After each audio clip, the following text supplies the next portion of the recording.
Good morning again, and welcome back to the conversation.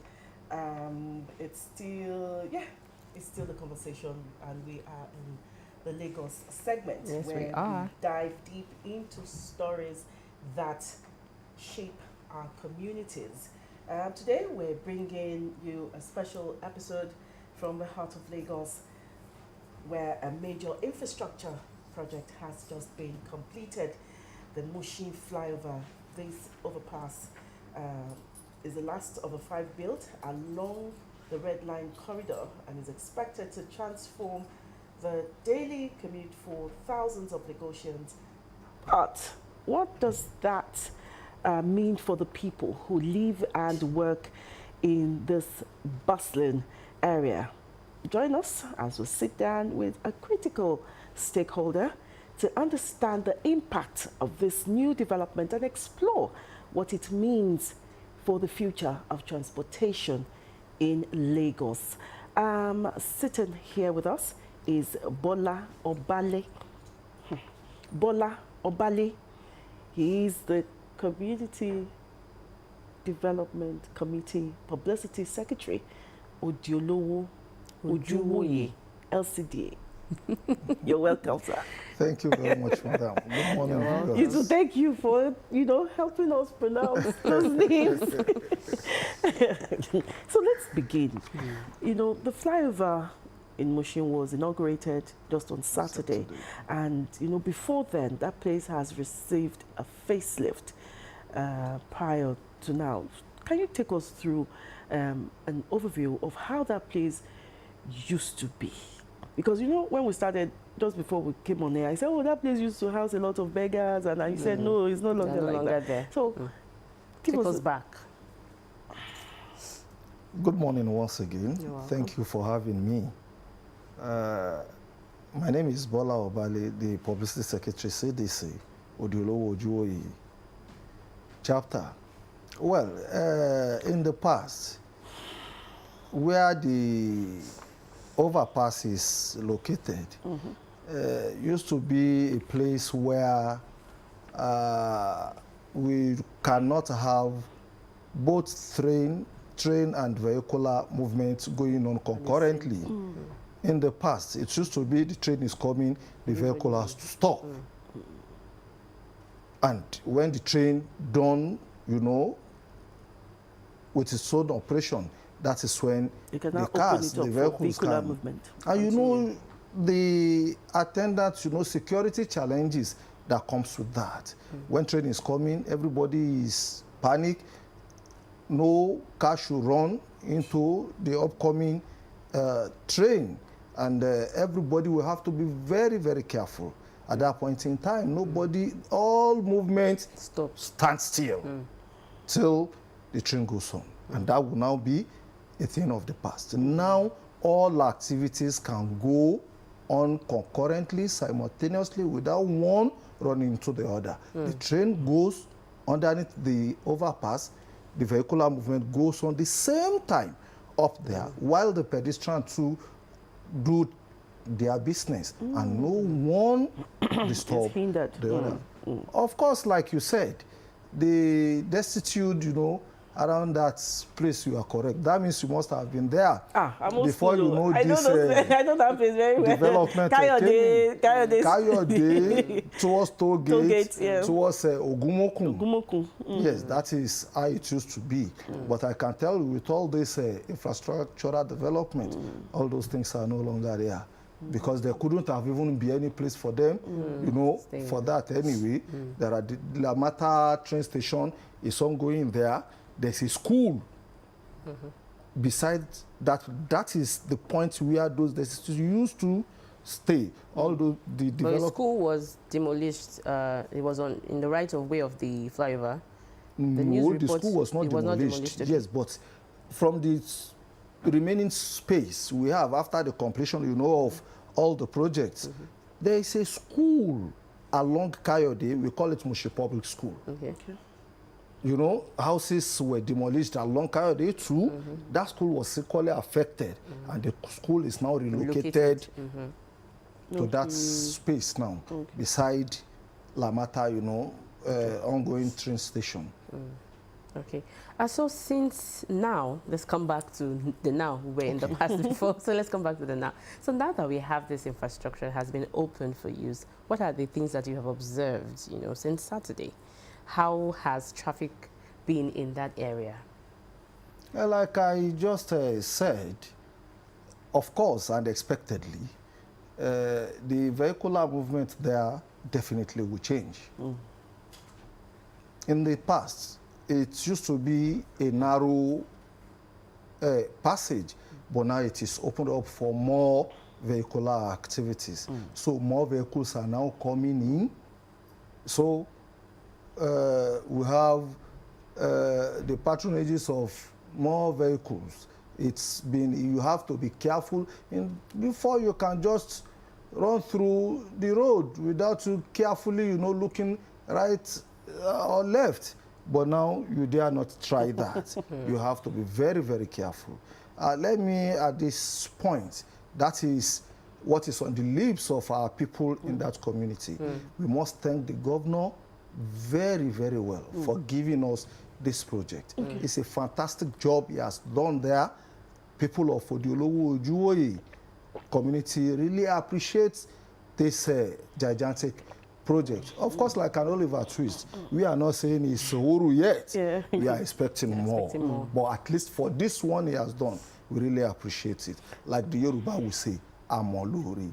Thank you to him and his government. Okay, as a critical stakeholder, and then you are part of the community, was there any time, you were involved with the development of the Mushin flyover and, even the Red Line project as a community person? Of course, as a community person, we've preoccupied ourselves, with the monitoring of how the project was going on. We made sure the plan of the government is moving the way it is expected. Okay. We do not allow, like their workers while they were working, it happens everywhere. Where boys will come around, they want to disturb them. As community officers, we ensured the fact that their operation was going on unhindered. No interruption at all. They were not disturbed. You can verify that from the Lamata staffs. We are always with them. Even while people were agitating for them to be compensated, we came in fully. And of course, we must acknowledge the support and the cooperation of the local government chairman in this regard, Honorable Razak Ajala, in ensuring the fact that our people were spoken to, that the government means well for all of us. Well for the community as a whole, and all the some hiccups that might come with it, some difficulties that might come with it, are all going to be elevated. They cooperated with us. But today, I'm a witness to the fact that everybody has been adequately compensated. Nobody is just changed. They handled the program very fantastically. And that is the role we've played while the program was on. We'll make sure it goes as it was construed. Okay, so with the commissioning of this flyover now, how do you think it will impact local businesses in that area, commercial activities? What are your expectations? We talked about that market, I said Ojuwoye. And we also have the building materials, Amu market. That access, is a business hub.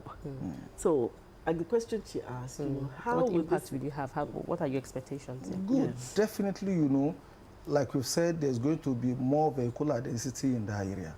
More people are coming.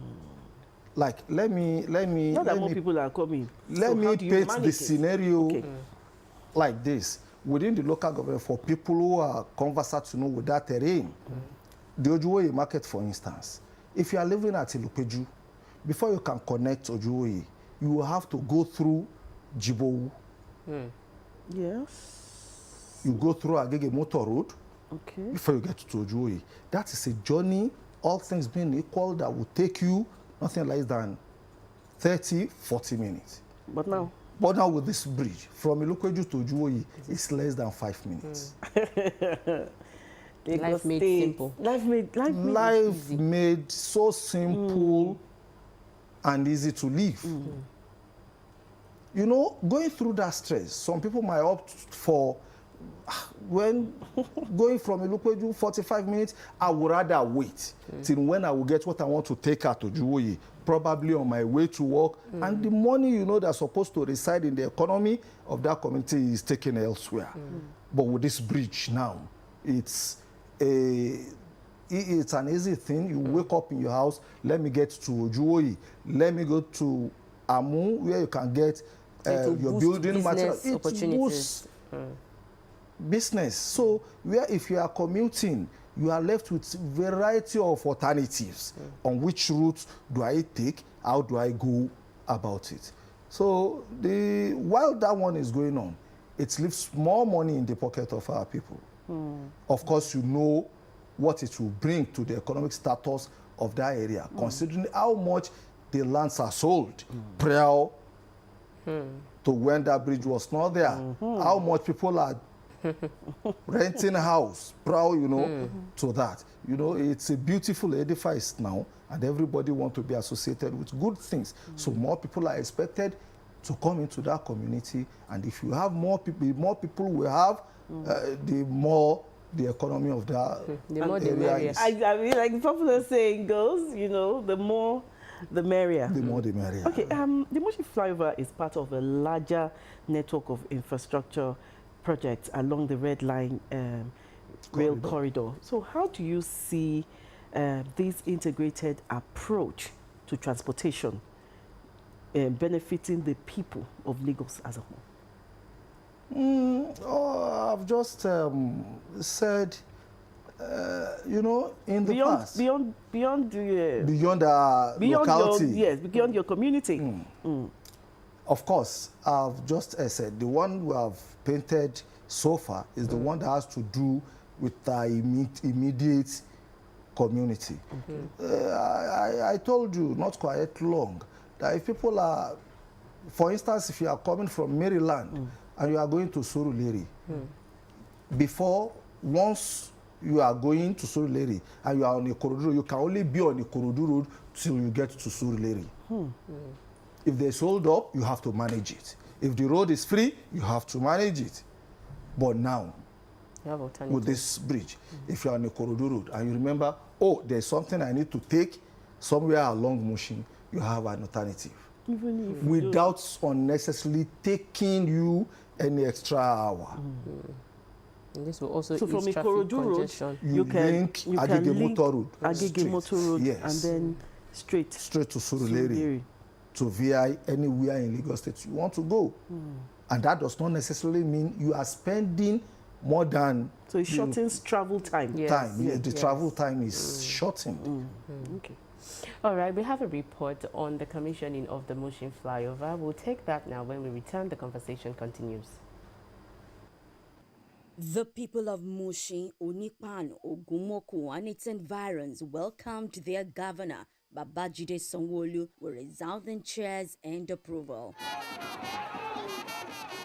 Mr. Governor is here to commission the 5th overpass on the Red Line corridor after those of Agege, Ikeja, Yaba and Oyigbo has been constructed by his administration as part of efforts aimed at reducing travel time, solving traffic bottlenecks and generally making Lagos livable for all. Sanwo-Olu says this development will definitely enhance the social and economic value of the area. Putting this overpass that will connect the two communities seamlessly, both in vehicular and pedestrian connection.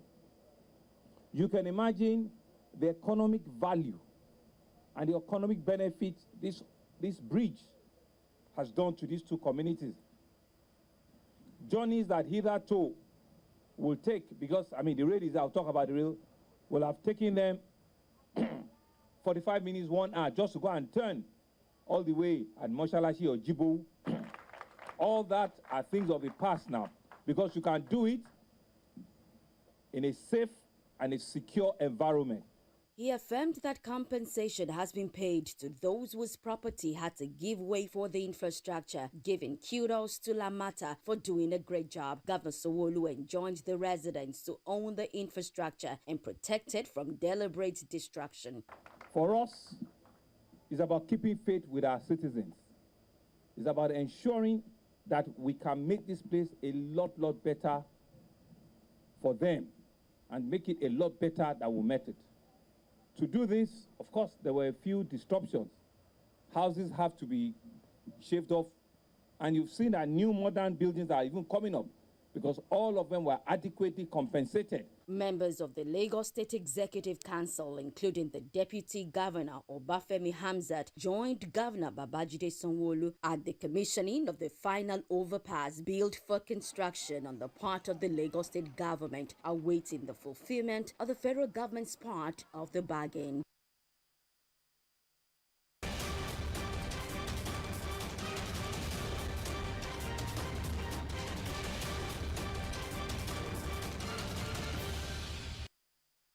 That was the report there. A lot of people came out, to celebrate the infrastructure that has been delivered by Governor Babajide Sanwo-Olu. But my question would be, as a community, as a stakeholder in the community, it's not enough to jubilate about what has been done. What are you putting in place to ensure that this infrastructure is preserved? Because we have a people problem here. Our maintenance culture is nothing to write home about. I must say, if we have to call it spade a spade. We are changing. Okay, we are changing. We are getting better. But what are the things that you are putting in place as a stakeholder in the community to ensure that that infrastructure is preserved? Thank you very much. Like I told you, and as we did during, the implementation of the project, as a community man, the CDC is configured in a way that each smaller unit has their officers. The officers will encourage our people to go around time to time and ensure the fact that those menaces that are not expected, to be happening around the infrastructure will ensure the fact that they don't happen. And of course, I told you, the adjoining and the neighboring streets to the bridge are all delivered by the local government too. I wish you can visit that area now. It's not even a place where anybody would think of messing up, around with. It's a beautiful place now. And of course, the community, the local government chairman work hand in hand. Of course, I hope to see a situation, a time when we will come together and, formulate a policy, a plan, arrangement on how that will be properly managed. Will be managed, and we will ensure the fact that it's not messed up. Such a beautiful project, by Governor Babajide Sanwo-Olu there. But since its operation on Saturday, since its flag off on Saturday, have you noticed any challenges that still needs to be addressed? Thank you very much. Yesterday, on Saturday, while the commission was on, what I was overhearing people saying is the fact that there's need now, at least before people are going to get used to it, for something like a bump, to reduce the speed. Drivers in this part of the world, when they see a smooth road, they want to drive on top of. Not drive, they want to fly. They want to fly. So probably if that can be done to slow down, the pace with which the drivers are driving, I think that one is very, very, very important now. The community, the CDC, we are planning, to write to the local government. So the drainage there is a covered one. And I think if we must be sincere with ourselves, I don't think we are there yet. Covered drainage, how do you pack it? And it's a very long one. It's not the time you will say you want to enter here, pack it till you get to the other end. It's all sealed. Probably there can be some broken hole intermittently. Okay, because currently it's sealed up. It's sealed up. Okay. It's sealed up. So, and you know, people will dump. And maybe that's why they sealed it, so that people don't dump to in it. avoid people So, dumping waste. That might be the reason. For everything that has advantage, there's an attendant So disadvantage. you are appealing for these drainages to be open. To be opened in some areas. So, Why? To avoid flooding? no, Why? of course, to avoid flooding, so that it will be easier, you know, clean for us up. to clean up, to clear, you know, on our own sometimes. Everything cannot be left in the hand of the government. Let's be sincere with ourselves. Of course, that is why the CDC is there. That is the local, why the local government is there. The little we can do. I'm foreseeing a situation where by even the residents of a particular street can just decide on their own, we want to clean our own drainage. So it will be easier for them to do. I hope we'll get there someday. We will get there. Okay, just before we go, I'd like you to, tell us more about your community and that is we do not unique. know, which is unique about your community. Thank because you. Once you hear Mushin. Generally. I think we joked very lightly about it before we started before the we started program. the show, yes. You see, Mushin you are looking at. In our place there, we say Mushin to the world. Mushin to the Mushin to the world. Why? I want you to cast your mind into all professional sphere we have. That before you count 1 to 4, you will not mention a Mushina. Is it in the music industry? In sports? Sports. Intellectually, Mushin has produced a lot of people. There's nothing good anybody, any part of this country is doing that you will not have a Who has his representative. roots in Mushin? Mushina, being represented. Mushina. That's new. Mushina. Okay. So it's not as bad. It's a place of, one of our leaders there will say, we have the good, the bad, we have the ugly. And like it is in every other clime too. So that is Mushin for you. Mushin is not synonymous to bad thing, to evil, no. I was born there. I grew up there. Somebody that is representing us at the National Assembly, they are all Mushina. Mushin has produced a former senator. Even I had the former PS here. Do you know Mushin Holmes? What is it? Ugumbawo. Do you know Mushin Holmes? 3 former governor of Lagos State. The famous Alhaji Lateef Jakonde from Mushin. Mushina. Brigadier Mobolaji Johnson from Mushin. Mushina. Thank you. Call it that way. Mushina. All right. And so on and so forth. Mushin is not bad, and go to Mushin now. The work the federal government is doing, the rail project, this one Lagos State has delivered, the one that is being done at the local level, you can expect what that area will look like now. So we hope by the time all these projects are completed, it's going to be a mini Dubai in Nigeria. All right. And as Oliver Twist. Like I said earlier, we are not saying it is El Dorado yet. We still want more.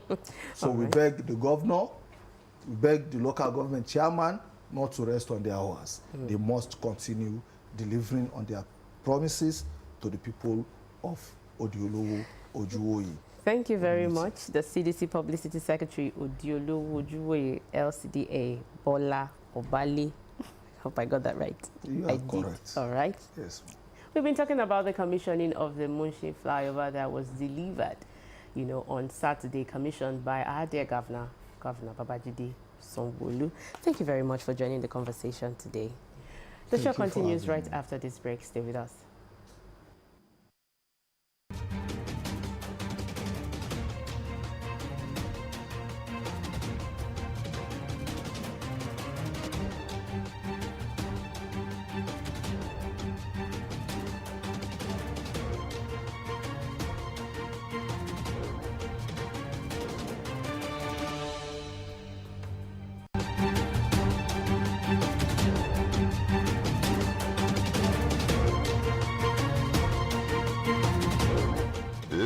conversation continue.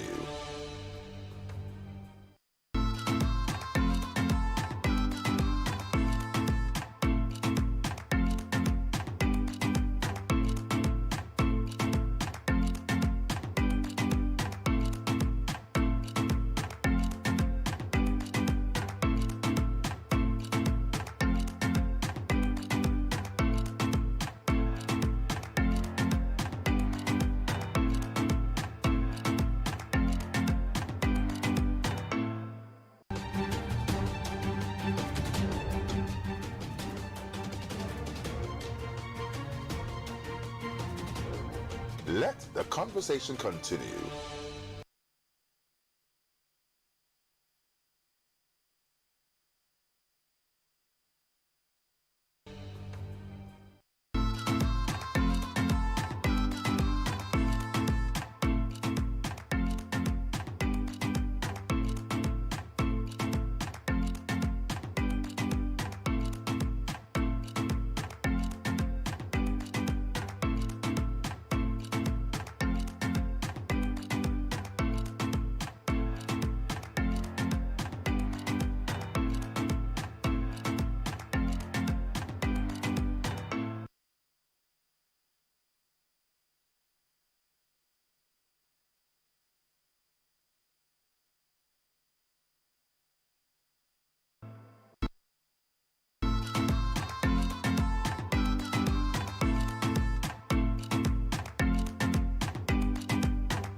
Welcome back.